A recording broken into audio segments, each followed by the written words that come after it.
अज्ञानतिमिरन्दस्य ज्ञानञ्जनशलाकया चक्षुरुन्मिलितं येन तस्मै श्रीगुरुवे नमः। जय श्रीकृष्ण चैतन्य प्रभु नित्यानन्द श्री अद्वैत गदाधर श्रीवासादि गौरभक्तवृन्द। हरे कृष्णा कृष्ण कृष्ण हरे हरे, हरे राम राम राम हरे हरे। मूकं करोति वाचालं पङ्गुं लङ्घयते गिरिं यत्कृपातमहं वन्दे श्रीगुरुदीनतारिणीं परमानन्दमाधवं Sri Chaitanya ईश्वरम्। All right, welcome everybody. Thank you for joining. I know um, last time many of you joined, we had discussed about search for happiness, and in that seminar, I had mentioned the various topics which we'll be discussing in the subsequent weeks, and some of you were able to catch that. So today is the presentation discussion about does God exist? So it's kind of a time immemorial question which people are intrigued by at every stage of life. At least one time, this question may have come to the mind of anybody who's thoughtful and who is still seeking.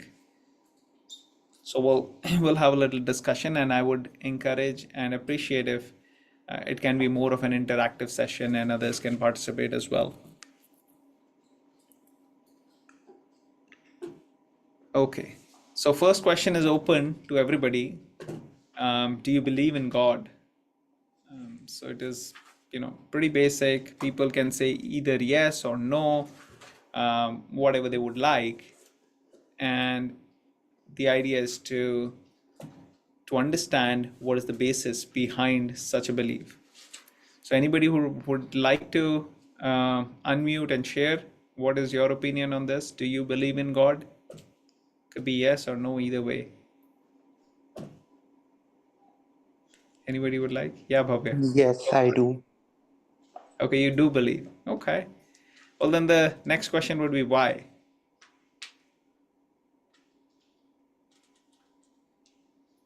What makes such a belief system? Or what makes you get the conviction if you were to have one?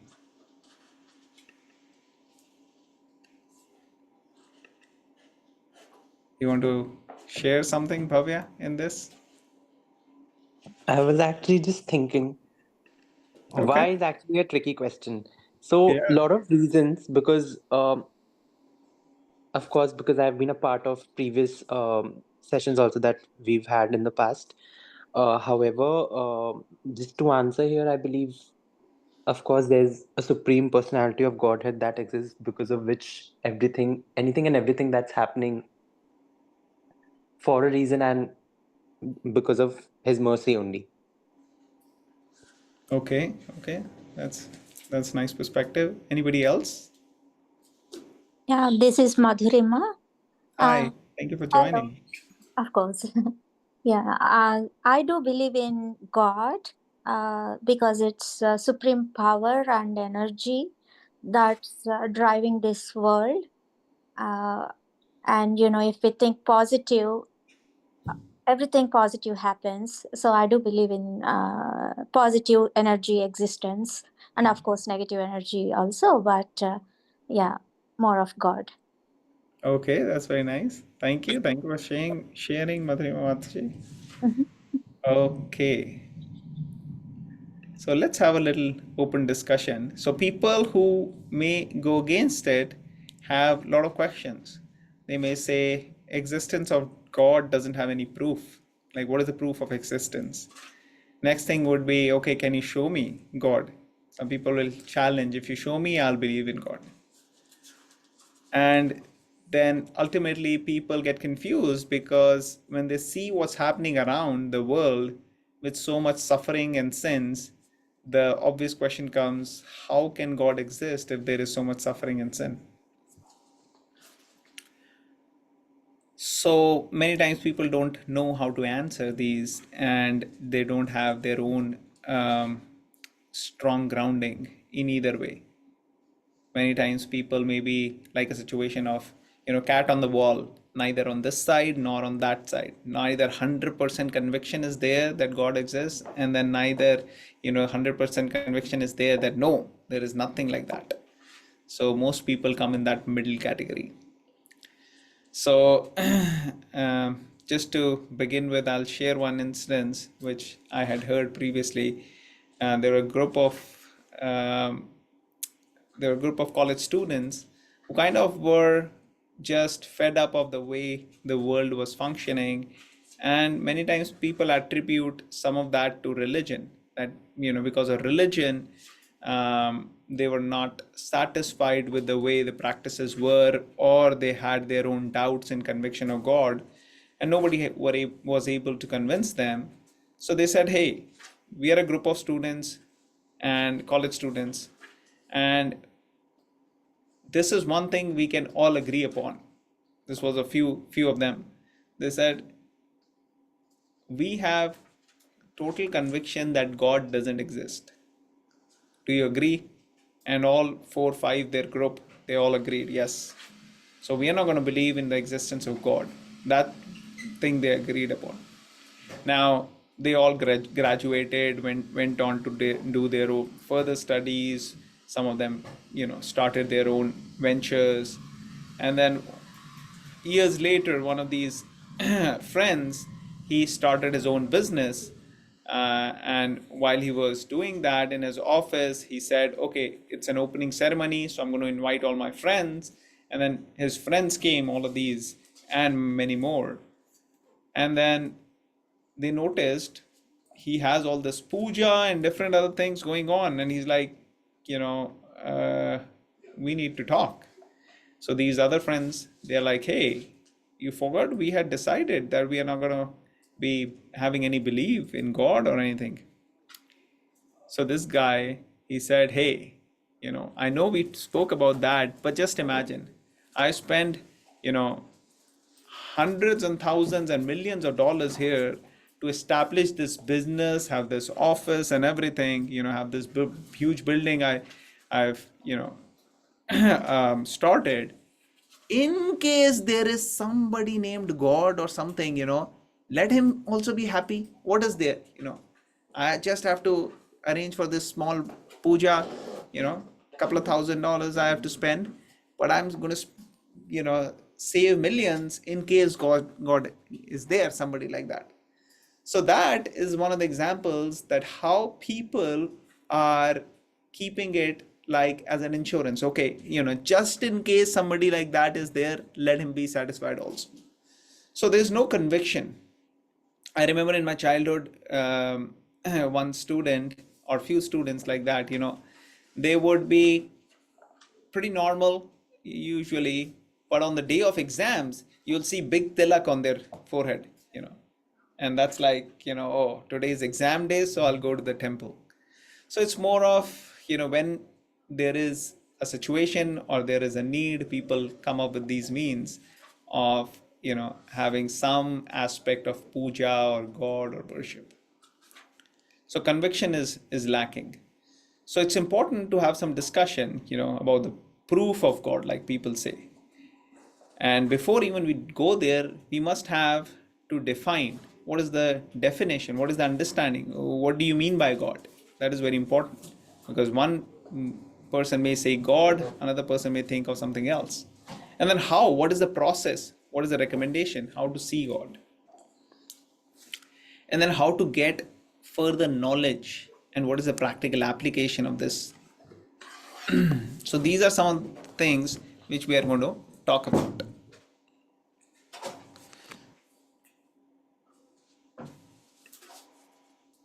So proof of existence, we're going to talk in these sections.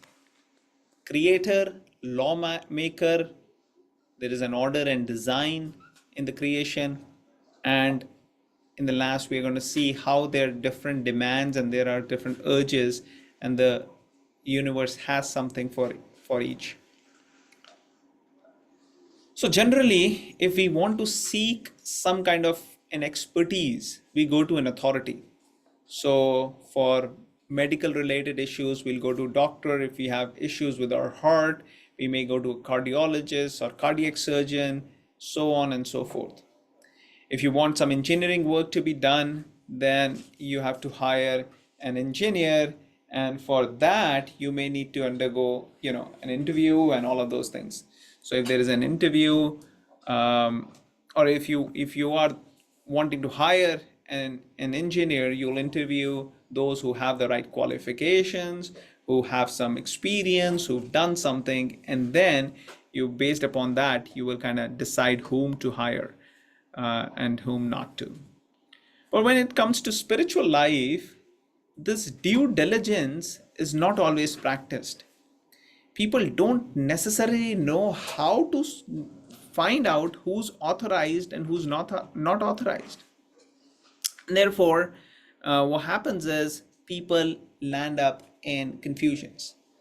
Um, they may go by what is the common belief system, maybe what is prevalent in his or her circle, maybe their upbringing, maybe the kind of friends they have, but there's no solid idea of what is the means to really understand.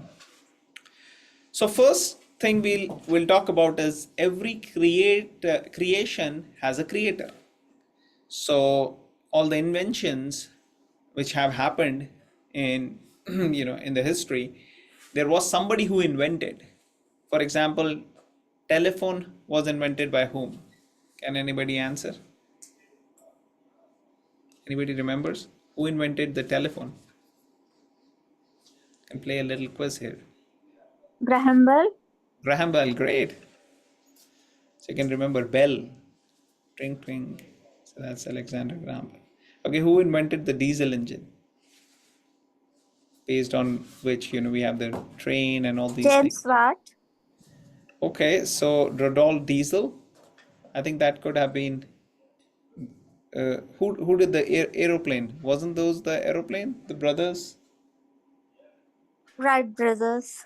Yeah, Wright brothers. Yeah, Rudolf Diesel did the diesel engine. What about the bulb?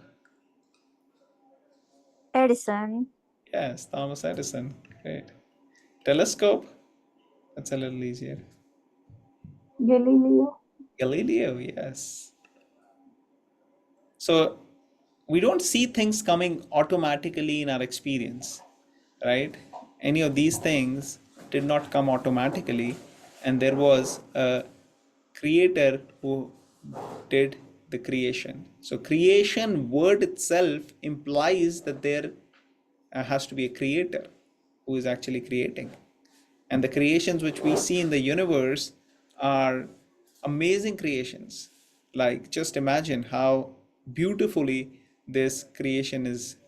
One of my friends, he was doing his PhD from he was doing molecular cell biology, and he was doing his PhD from one of the universities, and we were having discussion on various topics. And one of the things he mentioned is that the structure of the cell, the way the cell is functioning, all the small or big principles which sustain the cell are so complicated.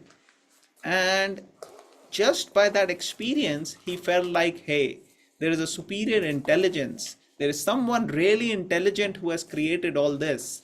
So because of that intelligence, we are actually able to have such an intelligent structure or creation or functioning. So that is about a small cell. And the same thing we see the whole universe. So many huge heavenly objects, they are circulating in a very organized manner. So creation implies the creator. Beautiful flower. Just see how nicely the creation is done. It looks beautiful. It's fragrant. It comes barely just from from the mud, the way the plant and the flower is created, and then it is so eco-friendly that it degrades on its own. So it doesn't have to have like the plastic waste and the synthetics which we can't degrade. So it's beautiful creation. So there are rules and laws we all see, they are functioning in nature. So there are rules and laws, like we have rules and laws in terms of traffic. So there are certain rules on the road. If you have to drive, you have to follow them. There are rules for traveling. If we buy a ticket, go to airport, we have to follow their rules. We have to be in the flight compliant with the rules, and then only we can properly, travel. So laws implies that there is a lawmaker. Just like these laws of traffic laws and travel and airport and different other laws are there from the government. Similarly, the nature has its own laws as well, and the laws imply that there has to be a lawmaker. A lot of laws of optics, for example, how the reflection, refraction, all these things are happening, optics. How, as I talked about planets and the whole universe, so nicely it's structured that practically on the same time every day, we are having a pattern of the sun rising and then sun setting, and different stars we see in such nice organized manner. They are going around. There's no traffic police, but there is some laws which are governing. Now the other aspect is, so we talked about creator, we talked about different laws, and also the design in the nature. It is fascinating. Whenever something is happening in biology, even in human biology or physiology, we try to question why nature has arranged something in this manner, and generally we will be able to find the answer. Why is an animal having these, the body of the animal or the human is having these aspects? And we'll identify, yes, there is some reason behind having such an aspect. Like, for example, simple thing. If we see why we have two eyes, why not one? And the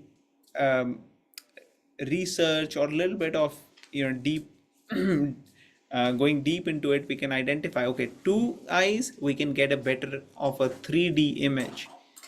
In one eye, it may be difficult. You are seeing only from one side, more like 2D. So similarly, why do we have ears like this on two sides, so that we can hear from both? So there are different reasons for different ways the body is. And in this case, we see various species are designed in that manner. A giraffe having a long neck, so the body is created in that way to support it, and the long neck is helping giraffe to reach up high to take whatever is needed for the nourishment of the body. The design of the birds, it's beautifully designed actually. If we see the weight of the bones of the birds, they are very light and they are more hollow, and so that the birds bones are strong, but at the same time don't have too much weight. They can fly. So many different aspects are there, which can make one understand that design is so beautiful. The camel is designed to sustain in this kind of a weather, where the camel can stay, can fill the body with water, which can stay for a long time and then not drink it for several hours or even days. So it's huge. Now, the other aspect is demands and urges. So what does it mean? It means that every urge or every demand which we have in nature, there is a counterpart to it. For example, people feel thirsty, so there is water in nature to quench the thirst. People feel hungry, so there is food around to quench that. So every aspect which we see, which may be a demand or an urge, has something to fulfill it. Similarly, if we come, there is also one aspect which is to worship. And this demand or urge we see in people. Like if somebody is not really um, respecting or worshiping God, that tendency makes that person identify that in ordinary people. So then people will make temple from of a sports person, or they'll put pictures of a great personality, famous person in their rooms. So like that, people have the tendency, most people, most communities, um, even the communities which may not be completely, in our words, civilized, quote unquote, they may also, the aborigines, they may also have certain um, ways in which they may engage in worshipping.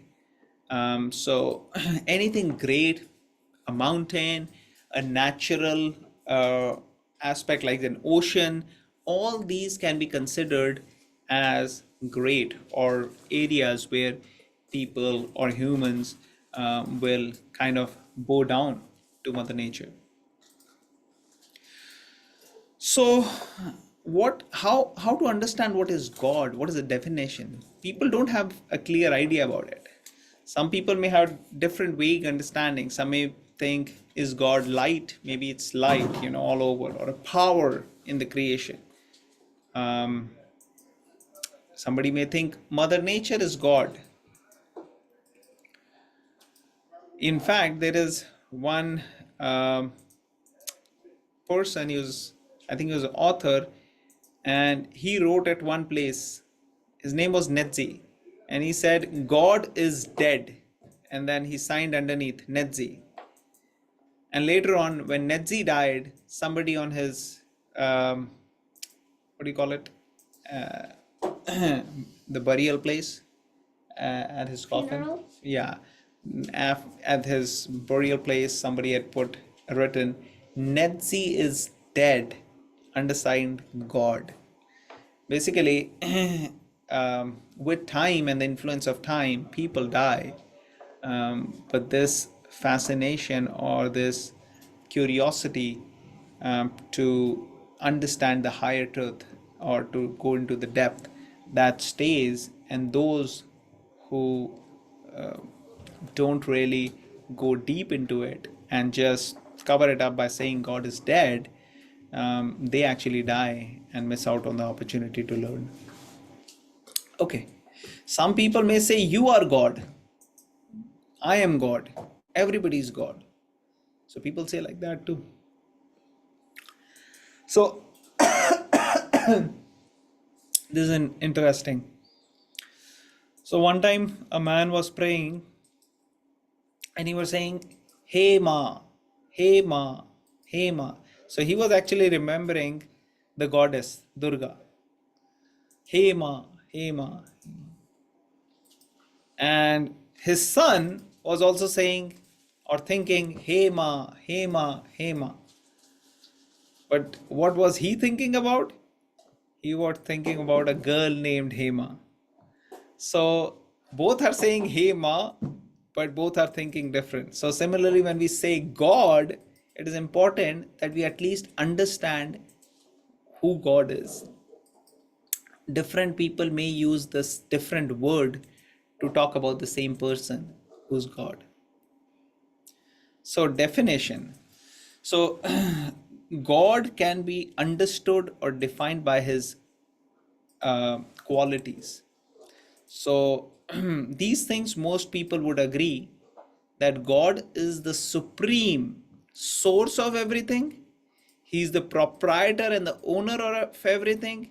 He's ultimate enjoyer because he has all the capacity to enjoy, and he is the controller of everything. So everybody in the conference, do you all agree with this? That the supreme God is someone who is the source for everything, proprietor, enjoyer, and controller. Is there anybody in the conference who has a difference of opinion from this?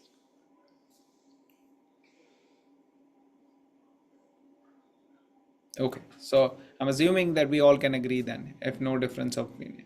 So one can see that different generations living together, okay, One may be child, one may be his father, one may be his grandfather, one may be his great grandfather.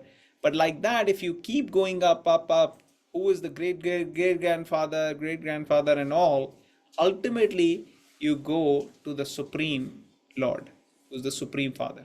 So he's the source of everything. And that's, we'll discuss. Even Bhagavad Gita says, Aham Bija Pradapita. He is the seed giving father of every living entity. So there could be different situations may have different cause and effect. Some people may have a understanding of what caused what led to what. A chicken came from the egg, and then where did the egg come from? From the chicken. Okay, so who came first? And that is a difficult question to answer. But God is one from whom both came, whether directly or indirectly. But ultimately, everything is coming from Him, and that's why He's the source of everything. And He's the supreme owner of everything. So, any land one may have, a building one may have, it is mine for some time, but with the passage of time, it goes. It won't necessarily stay at the same place. With the passage of time, I won't be in the same place. The building will remain, or at least the land will remain, but I may not be there. So even if I am owner, I am temporary owner. But the Lord was the owner before, now, and even in future. So He's the supreme owner and He owns everything. Supreme enjoyer. So everybody wants to enjoy. That's the nature. That's actually the goal. The goal is to enjoy. It's just that people are trying to find that enjoyment at places where they are only getting very transient, small amount of enjoyment. But the Lord, He has the capacity to enjoy, and He can give each one of us complete capacity to enjoy. He is the supreme controller. So we may have certain controls, even in the body. There are certain things which we may be able to control. We can control our hand, we can control our mouth, our eyes, we can blink eyelids. But then what about our heart? Can we control that? Even the food we eat, we don't know what happens. Like, we don't make it go down, we don't digest it voluntarily. It all is happening beyond our control. But the Lord, He is the supreme controller. He controls everything. So how to see God? One may think that, okay, how to see? So first thing is to understand that every cause, the God, like I said, God is cause of all causes. So every effect we are seeing, there is a cause, and the ultimate cause is God, and we'll talk about it later. And the other aspect is by our attitude. If one has a service attitude, one will be able to actually get the vision to be able to see. So cause of effect, I discussed a little bit that everything which we are seeing has a cause behind it. How to see service attitude. Love. We talk about love. I love you. But really, what love is, to love means to serve, having a service attitude. By service, we are wanting to please the object of our love, our beloved. So let's see how we can gain more knowledge. There are different ways of gaining knowledge. Like we talked about how to know more about God. There are 3 different ways which are mentioned in the scriptures. One is Pratyaksh Praman. Pratyaksh means direct evidence. Praman means evidence. So Pratyaksh Praman means experimental knowledge. Like, we experiment something and we get to know more about it. Also called as seeing is believing. But then if we see the whole science which we practice, modern science, a lot of experiments we do, we come up with conclusion, and based upon that we have made so much progress, so much we have advanced. However, this particular modality, seeing is believing, can be deceiving also. Can we think a little bit more, and really we can say, is seeing believing, is that the only way? But then there are so many things which we may not be able to perceive if we just go by seeing is believing. Is that right? Are there limitations from the way we are perceiving?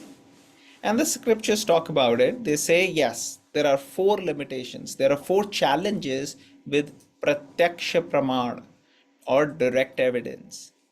First is that our senses are very imperfect. We can be illusioned. We commit mistakes, and as humans, we have cheating propensity. So we'll talk about these. So imperfect senses, can anybody share any examples how senses are not perfect?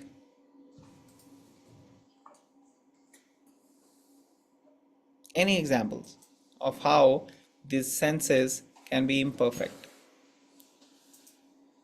With some diseases. I'm sorry? With diseases. Yeah. With diseases, okay. Now let's say there is no disease.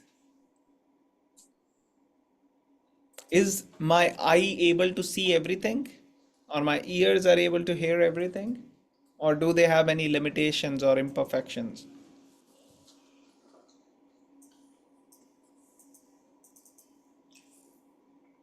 Yeah, we can't see in the dark.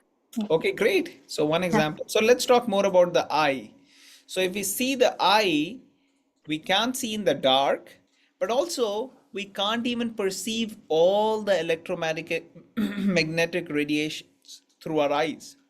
We can only perceive a very small spectrum within the visible spectrum.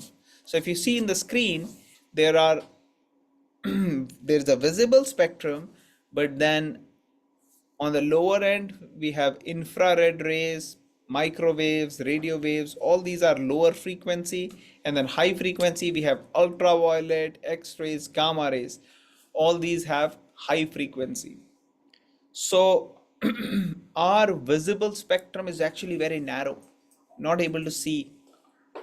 And even animals, if you see, they are able to perceive sometimes in the infrared or in the higher end, but we are not able to perceive. So that is another limitation. We can't see air, we can't see so many things. Sound we can't see, so we are very limited. We can't even see our eyelid. If we close the eyes, we can't see the eyelid, which is so close. So it has to be at an optimum distance. If something is too far or too small, we can't see it. So those are limitations of the eyes. Can somebody share limitations for the ears?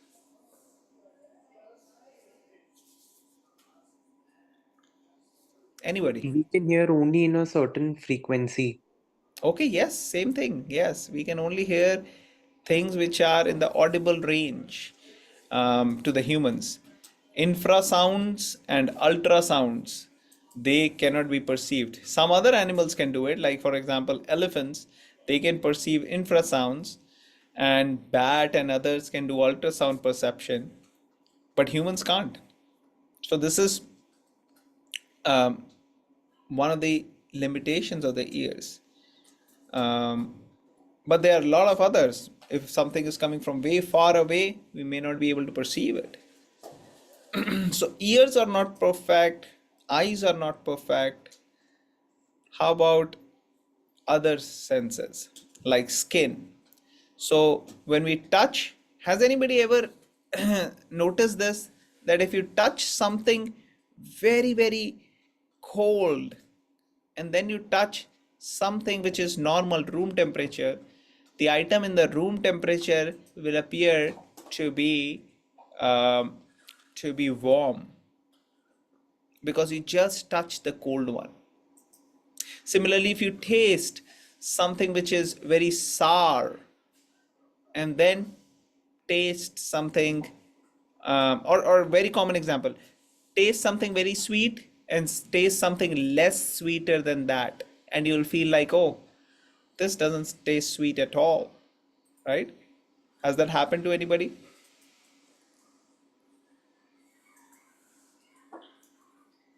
So like that, different times we see our taste get altered based upon what are we eating. So skin, taste, tongue, um, and then of course we talked about ear and eye. So all these are examples of imperfect senses, and we get illusioned, we get deceived, we may get misleading impression of reality.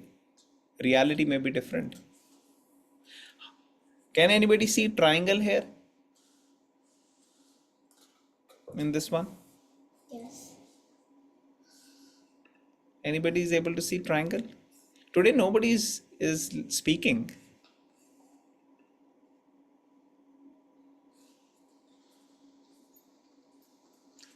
Yeah, there is triangle.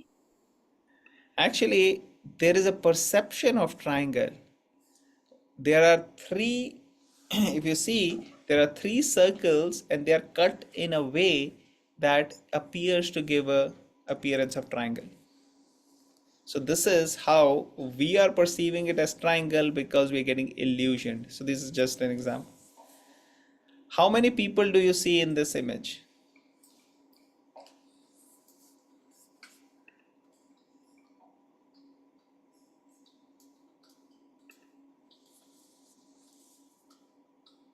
I see 5. Okay, 5. right. Yes.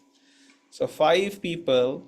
Now the way you are seeing it, the body is actually, or the eyes or the mind, it's actually perceiving different images based upon how you look at it. The same person could be appearing as the whole person or just a face of another person, right? So this is how our body can get illusioned. Okay, how many people do you see in this image?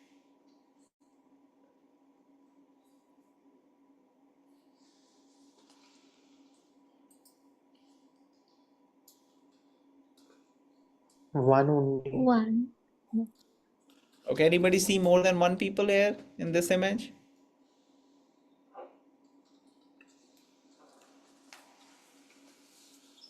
Okay, Madhuji, can you describe what person are you seeing? I see the black hair person, and I see, bird kind of thing on his head. It's like, it appears like a beak.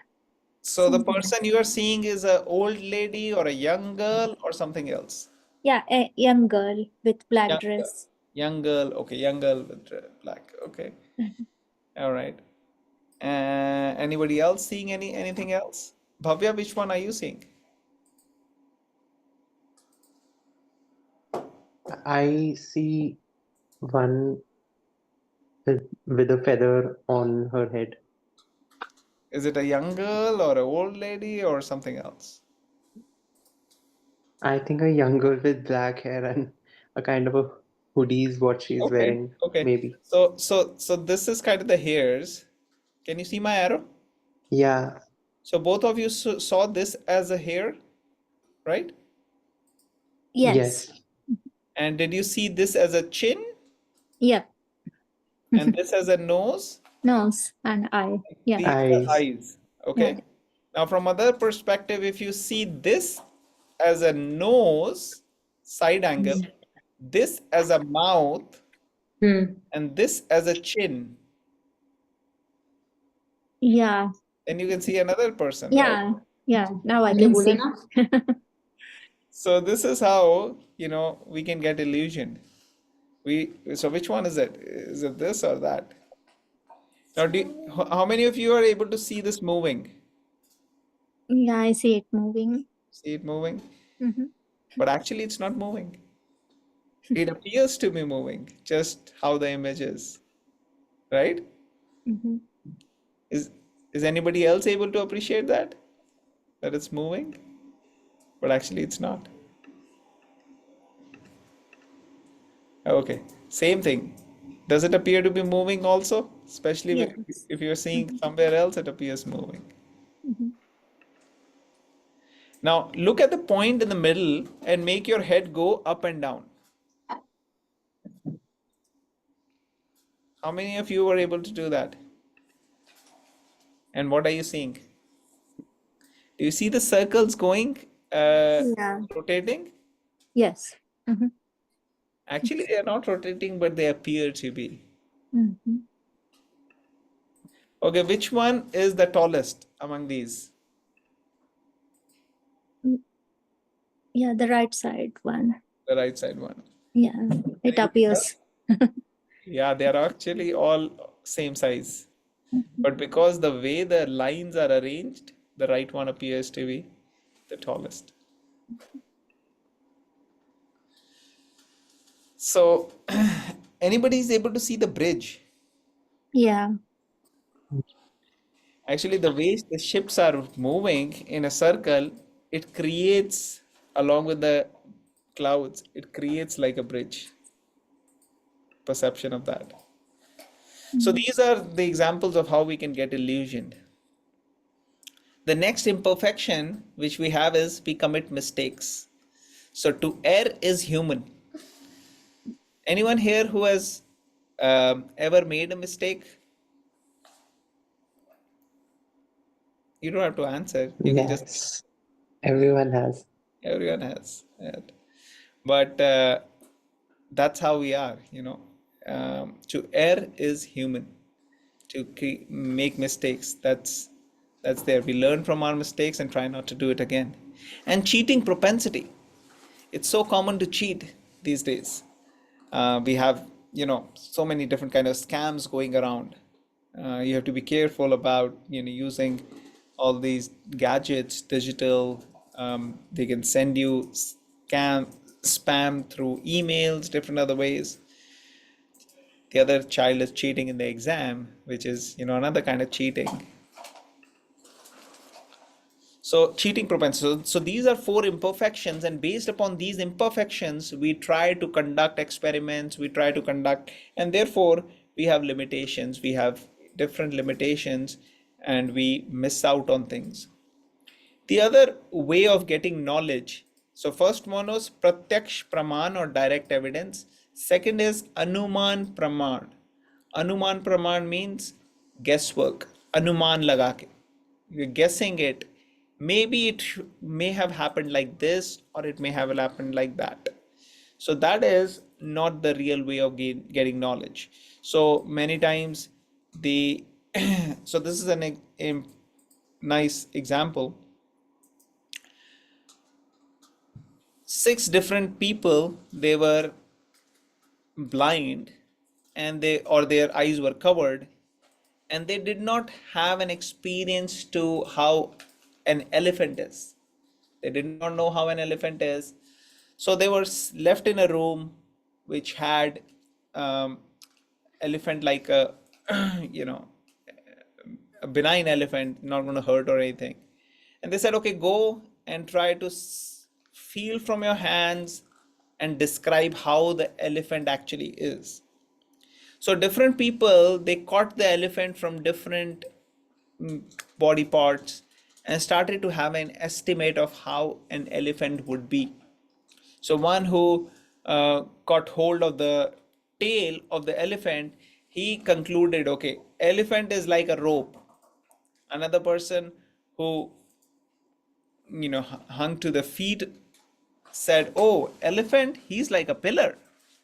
Another person holding the sharp uh, teeth from the outside, elephant teeth, said, oh, elephant is like a spear.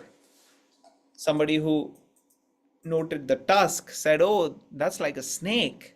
So different people are trying to how the elephant is, basically trying to get that knowledge which they don't have by the knowledge which they have, but the means by which they are doing it, they are only getting a small part, exposure to only a small part of elephant.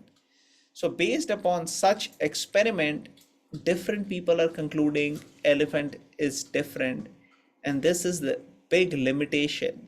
This is the guesswork. This is Anuman Praman going totally wrong. So do you think the conclusion of each of them will be correct based upon this? If they're going to assess how the elephant is and they're doing it like this, will they get a good idea of how the elephant is or no? What do you guys think? No. No, exactly. And the other thing is the third the third means of getting knowledge is called as Shabd Praman. Shabd Praman is hearing from authorities, hearing from those who already have the knowledge. So like for example, in medical field, if somebody wants to get knowledge of medicine, they go to the authority, and one of the authorities is Harrison's Internal Medicine. So when you go from this, you actually get to know, learn, and that way you can apply in your practice. So approaching the authority, learning and hearing from them. Similarly, spiritual knowledge, when we have to understand, we actually go to the authorities, and the authorities is spiritual scriptures and other spiritual people, and we'll talk more about it. So first is scriptures. So scriptures are basically like authorized scriptures are like manuals, just like a gadget, like a washing machine or whatever gadget you may use has a manual which actually shows what is the ways this gadget has to be handled, what are the ways this gadget is not to be handled, so on and so forth. So do's and don'ts as well as all the other details are explained in that gadget. So if we see, the authorized scriptures are like those gadgets, those manuals for the gadget. Similarly, they are actually the ways by which we can understand what is the way we can conduct our life, our body, our relationship with this world, how we can do the best of this particular situation. So the manual is coming with us. Next is axiomatic truth.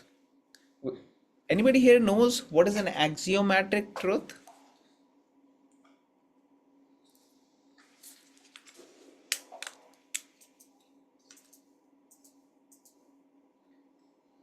No, I don't know. Huh?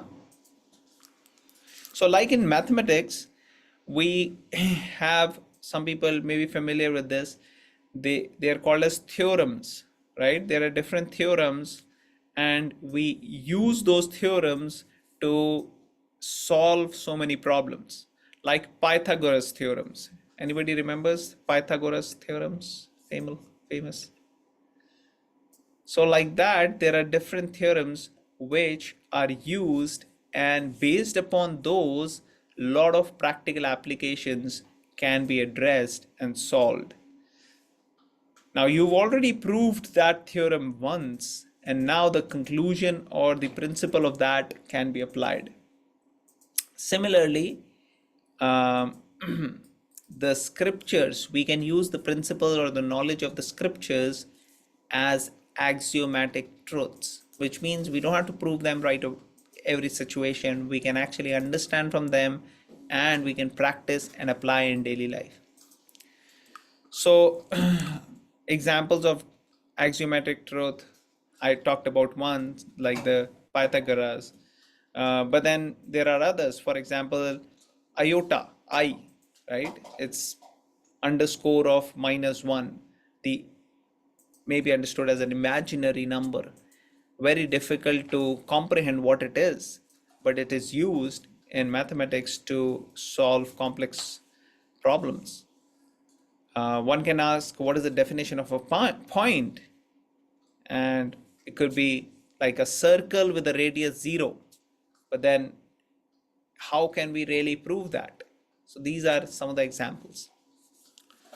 So similarly, Vedic texts, Vedas, the knowledge of the scriptures, they actually have their knowledge within them actually is in itself explain their application, and it's like proof of the pudding lies in its eating. They don't really need any other proof. If you practice in your life, you see the difference. For example, nobody has to prove you that by eating food you will get satisfied or your hunger will go away. You just eat and you see it is happening. Similarly, we can apply the knowledge which we get, and we, by application of the knowledge, we can get to know. Krishna also says that in the 9th chapter of the Bhagavad Gita, that by direct evidence one can understand that how this knowledge is so helpful and so fulfilling and makes us happy. But even though they don't need to be proved, but we have a lot of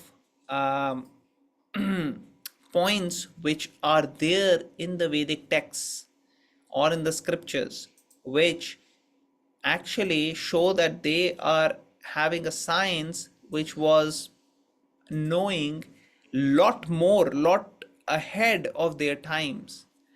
Like even till recent years, there were limited idea about the earth being flat or being round. That was a debate or discussion. But if we see our scriptures, they talk about earth being circular, and that's why called as bhugol, which means it's goal. Bhumi is goal. So that is the name itself says that. Modern science is able to prove that plants have life, but in Vedic culture that was understood. The scriptures were already talking about it in the past. Scriptures also talk about human embryology. It is fascinating. If you see the 3rd canto of Srimad Bhagavatam,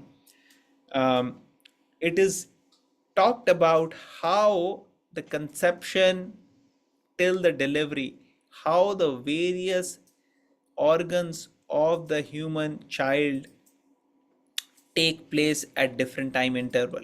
What happens in the first week, what happens in the first month, what happens in 3 months, what happens in 7 months, what happened at 9 months. These are all described and corresponds to actually what the modern science is saying, very closely corresponds to that. And that is quite interesting that even in this was written more than 5,000 years ago, and even at those times they were able to have this knowledge. So there must be some way by which they knew all this.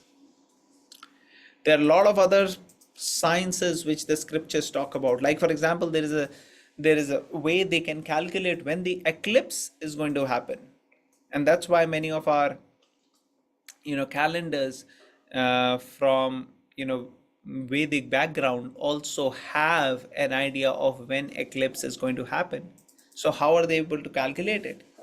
And the practical application of yoga, meditation is known to the whole world now. Vastu Shastra, the science of architecture and building and everything, that is very deep as well. We can find aspects of astronomy, astrology, metallurgy in our scriptures, and we can learn from them.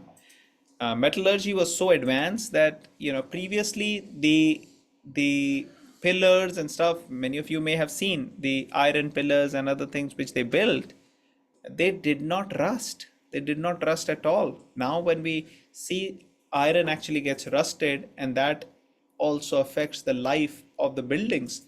which are built using iron. But in those days, it was different. The architecture, if we see the old architecture, which was, many centuries old, they are still in good shape, decent shape. And then, of course, the knowledge of Ayurveda, which we have seen a lot of people got benefit from. There are a lot of predictions which were made. I talked about some, but there are many actually. Lord Chaitanya Mahaprabhu was predicted in Srimad Bhagavatam, 11th canto, 5th chapter, 32 shloka, that this great personality is going to come, and he did come, and their other details and attributes were given. There were predictions about Buddha coming, and this happened in the first canto, third chapter, 24th shloka. There was also prediction about Chanakya, 12:1:11. Prediction was there about King Ashok. So I've also mentioned exact shloka where these predictions are given so that people can understand. You can go back and check. There is prediction about Jesus Christ in the Bhavishya Puran, also in Atharva Ved, Kand 20, Shukta 127. There are predictions about Prophet Muhammad in Bhavishya Puran as well. So there are all these different predictions which are made, and there's a lot more. We don't really have the time to go into detail, so I kept it short. But the idea is the scriptures can actually provide us with the knowledge, and that can be the beginning where we can start understanding and make our connection. And as we go deeper, as we discuss, we read, we practically see, we will be able to not just have a strong foundation, but with our experiences, we'll have the strong conviction, and eventually, by following the process, we can actually experience the presence of the Lord. So I'll stop here. Anybody would like to ask any questions or add anything or share any thoughts about what we discussed?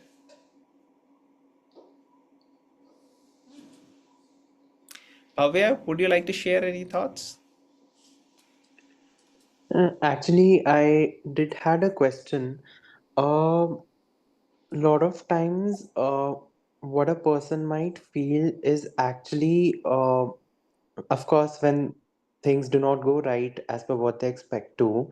So there's this question which any which ways comes into mind, यार कि मेरे साथ ही ऐसा क्यों हुआ? Why me? Despite of actually that kind of question does come, that why me, why not someone else, or why did this just happen with me? In such cases, how do we like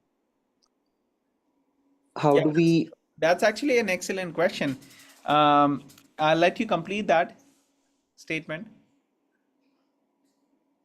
no, I was just asking, how do we how do we not think in such a direction?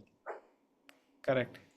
So, first thing is we have to gain knowledge. And this very question which you asked is a seminar which we'll be doing.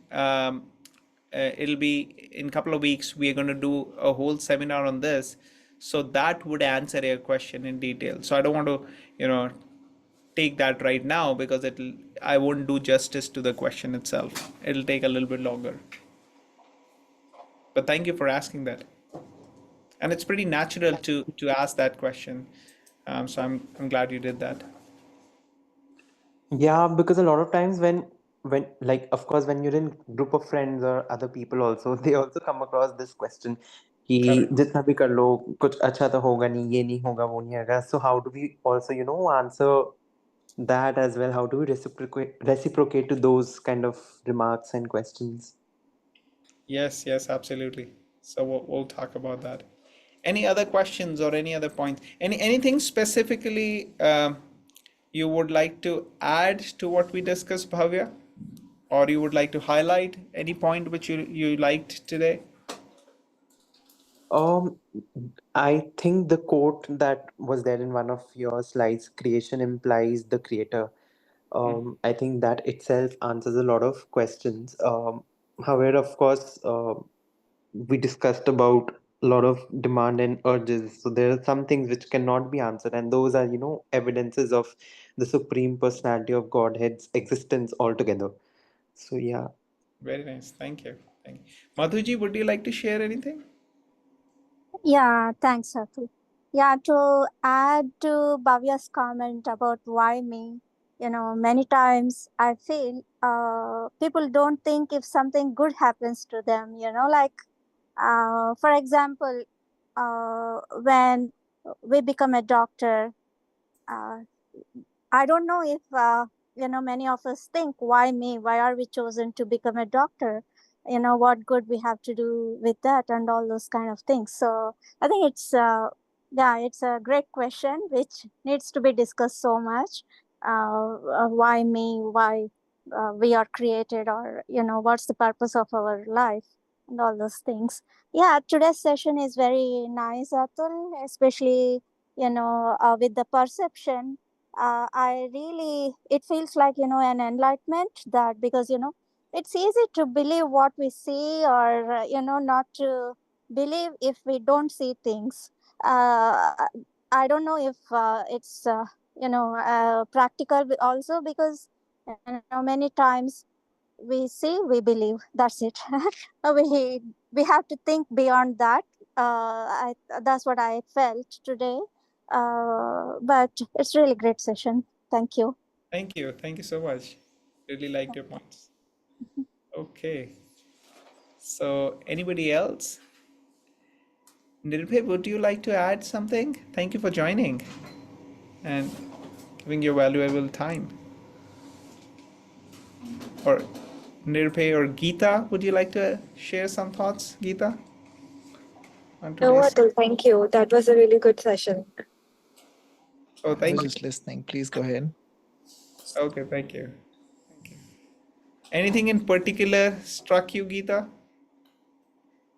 I think what you said about, the imperfect senses, Mm-hmm. I mean, what I could get from it is that, like everything is kind of like your perception, that you think you see it, how you see it, but it could actually, I mean, I think I'm talking about in life, like if Correct. something happens, or yeah, it's more like your perception, what you see, and everybody's perception is different. Yes, you're right. Yeah, Yeah. perception can be deceptive. Yeah. Very nice. So, I Thank you. mean, an intent of something could be good, but another person may not perceive it that way. So, yeah, Absolutely. it's very different. Yeah, for everybody. Great. Great. All right. Well, thank you everybody for your valuable time. Very Thank you grateful. so much.